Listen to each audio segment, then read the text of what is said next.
water sign, Cancer, Pisces, and Scorpio. Kumusta po kayong lahat? Okay, so water sign, tignan natin gabay. Kapalaran mo? Okay, water sign, Cancer, Pisces, Scorpio.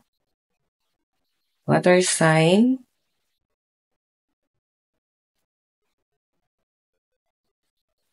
High Priestess.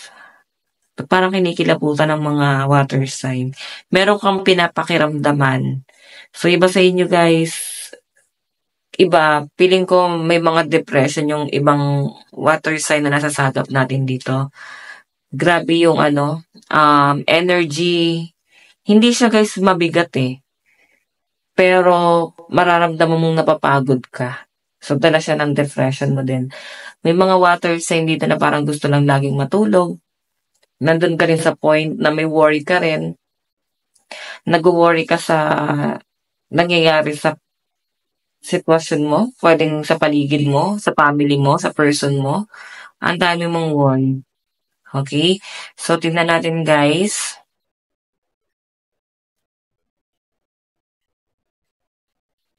Meron tayong 6 of Swords. Okay? So guys, itong 6 of Swords, relocation. Yung iba sa inyo pwede na homesick. Meron kayong tatalikuran na. Okay, parang pababayaan mo na. Parang pagod ka na dito. Pwede pagod ka na magantay. Pagod ka na mag-isip. Pagod ka na magtiyaga. So, nandun ka na sa point na mas magiging logical na rin ang mga water signs. So, parang hahayaan mo na. Okay, na-let go mo na tong bagay na to. Hindi ka na mag-e-expect pa dito sa bagay na to. Tanggap mo na. Ganun po yung pinapakita sa akin. May masakit pa rin, pero mas mas malakas yung energy na tinatanggap mo na. Okay? Yung iba rito guys, na kung ikaw ay malayo sa family mo, ayan, may mga no-homesick dito, no? Nahihirapan ka sa kung nasan ka ngayon. Tingnan natin.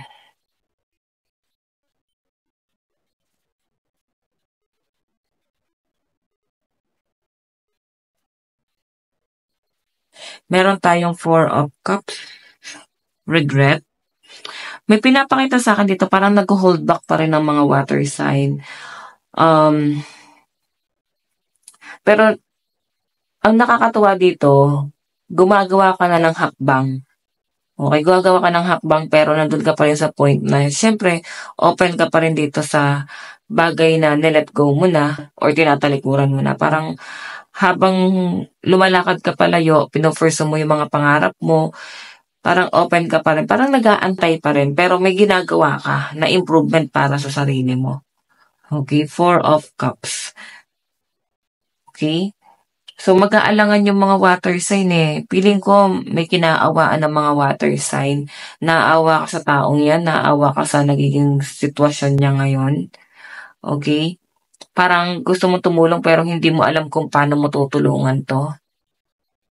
Nakikita mo na parang lalong nagigipit yung taong yan. Okay? Meron tayong The Empress. So, sa pinapakita sa akin dito guys, pag-explore to yung The Empress. Okay? May mga, sacrifice kayo na ginagawa para sa family mo. So, I think, susugal ka. Meron kang gagawin dito, water sign, like, magtatrabaho ka sa malayo. Or pwede rin naman guys na meron kang libangan na gagawin. Okay? Kung makita nyo guys, kasi ito abundance po si The Empress. So, I think may mga bagay ka na gusto mong i-grab yung opportunity kasi ayaw mong masayang. Okay? Ayaw mong masayang yung mga bagay na to. Kasi minsan lang magkaroon ng opportunity or blessing sa inyo. So, I think hindi ka mag-aalangan na i-pursue siya. Yun nga lang yung sacrifice mo dito. Pwede hindi mo gusto. Pwede napipilitan ka. Okay? May nakikita ko guys, may nagpe-pressure pa sa inyo. So, grabe yung pressure ng mga water sign dyan guys. Ayan, di ba? Tingnan natin, no? Grabe yung tension sa mga water sign and I think nandun ka sa point na parang, parang mag-iipon ka lang kung ikaw ay mag-a-abroad na, parang mag-iipon ka lang, hindi ka para magtagal dito. Or puwede rin naman guys na may naalala ka sa for example, nag-abroad ka, may naiwan kang person mo dito sa Pilipinas, puwedeng siya yung nagpipigil sa inyo. May mga bagay kang hindi mo mabitawan na talikuran. Ano 'tong The High Priestess? Okey. Pagpapatawad 'to guys, meron kang mina-manifest na isang tao. Sa pinapakita sa'kin, pagpapatawad 'yan. So, siguro napatawad mo na, may mga na-realize ka na. Okey, tignan pa natin ano 'tong Six of Swords. Meron tayong Queen of Wands, passion 'to. So, meron kang pinorso na passion mo pero nakikita mo na habang pino-pursue mo siya, parang hindi pa nag-i-improve 'no, walang nangyayari. So, napapaisip siguro yung iba sa inyo, dapat mo pa bang i-pursue 'to? Okey, yung iba sa inyo guys, nanghihinayang ka sa araw kasi parang walang nangyayari, nag-aaksaya ka lang ng panahon. So, parang gusto mo na lang na parang bitawan na lang 'to kahit gusto mo naman 'tong ginagawa mo. Puwede mo namang gawing side hustle 'to guys kung hindi mo naman kayang bitawan or mabibigatan ka ng what I mean, mabibigatan yung kalooban mo na bumitaw dito. Tignan natin ano 'tong Four of Cups, meron tayong Ace of Wands. Okey, so Ace of Wands kasi guys, temptation.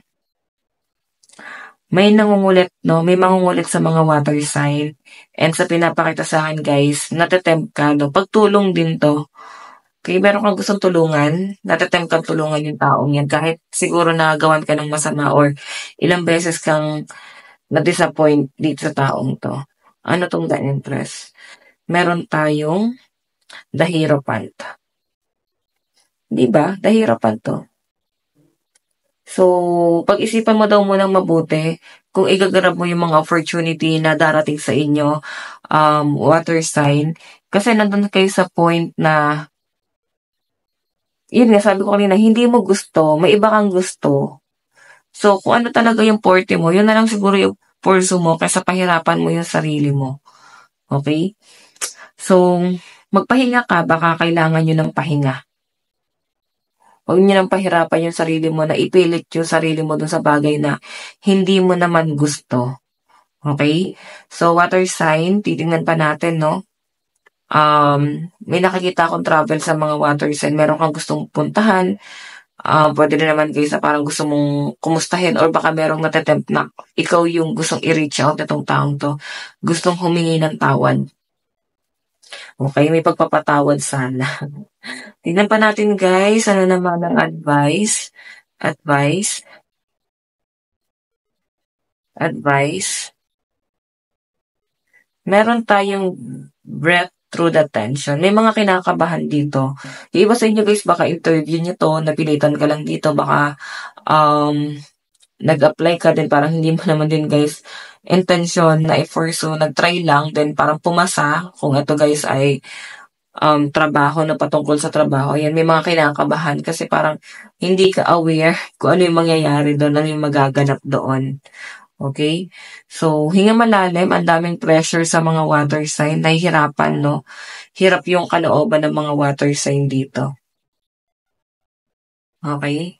So, water sign, ayan.